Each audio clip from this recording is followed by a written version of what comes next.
আসসালামু আলাইকুম। কৃষক আগামী বছরের জন্য আখের চারা উৎপাদন করবে, সেজন্য আখ কাটা হচ্ছে। মুসলাম মিয়াও রেডি করছে। কেমন হয়েছে আখগুলা? চারাগুলো একটু দুর্বল লাগে না, নাকি ভালো? এটা ভালো জাতের? ভালো জাতের 27 এটা না? দেখ, ভালো, অনেক সুন্দর। কৃষক পরিশ্রম করে ঠিকই, কিন্তু তারা ন্যায্য মূল্য পায় না। যেমন এদিকে আছে আমাদের ইসমাইল ভাই। কি খবর? আলহামদুলিল্লাহ। তুমি কি কি জাতের চারা আনছো? এই অমৃত রংবিলাস 27 ওগুলা কই? ওগুলা কাটা শেষ? ওই যে কাইটা যে ভোট দিছি।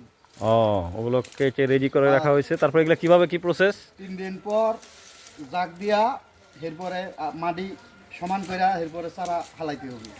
ও, যাক, ভালো। কৃষক আসলে পরিশ্রম করে, কিন্তু তারা ন্যায্য মূল্যটা ঠিক মতো পায় না।